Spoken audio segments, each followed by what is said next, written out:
While many African countries have sent delegations to that World Climate Change Conference, their voices are showing unprecedented unity and potency. They see the African continent as a victim of climate change and hope developed countries will shoulder more responsibility. We are seriously concerned because our lives can't wait for another months or years for a legally binding. This is a matter of life and death.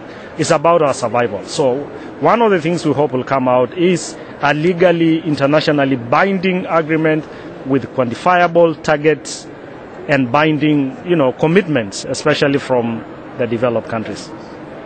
Our concern most is the technology transfer. We don't think enough is being done, and we're reviewing the report on technology transfer. We are not satisfied with what is being done now. Well, the response is that they need money.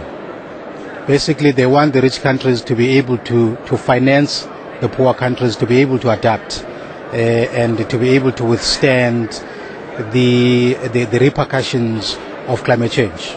Because climate change is a problem that has been caused by the rich countries, but it is being felt by the poor countries. And yet the poor countries don't have the money to be able to deal with it. So the rich countries must help them.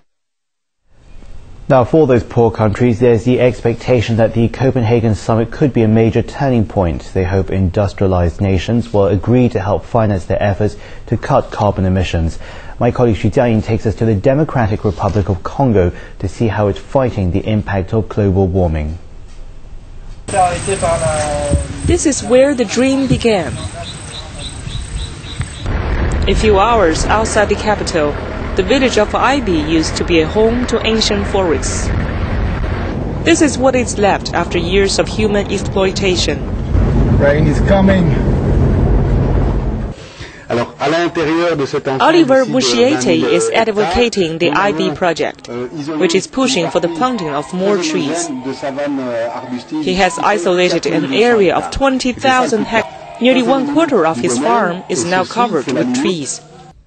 Under the IB project, very stable food of most Congolese, alongside trees that will retain carbon dioxide gas. But the goal is beyond just being a food provider.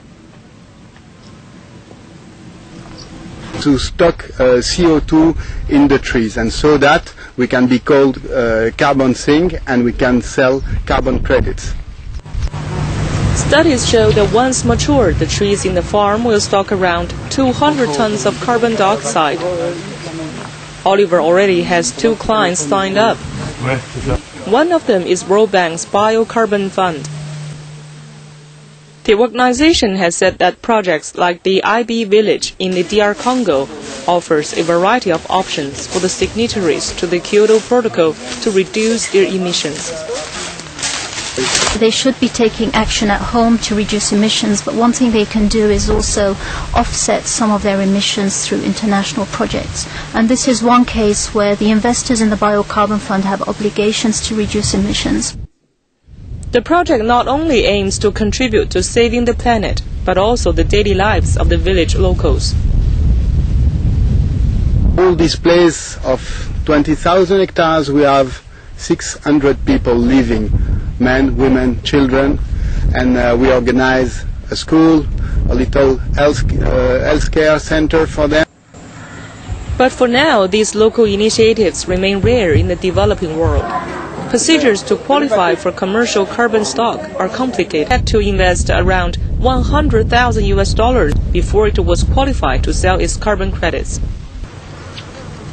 The way the rules have been set up for forestry under the Clean Development Mechanism have been rather restrictive in that there's a temporary crediting mechanism. So the world is still waiting to see what can be achieved from the Copenhagen Climate Summit. The United Nations wants developed nations to agree to deeper cuts in greenhouse emissions by 2020 and come up with an immediate $10 billion a year in new funds to help the poor countries. Xu Jiayin, CCTV. We've got more stories and we've got some business. That's all still ahead after this break. When we come back, tackling unemployment, we'll take a look at US President Barack Obama as he unveils new plans to rejuvenate the American economy and to create more jobs.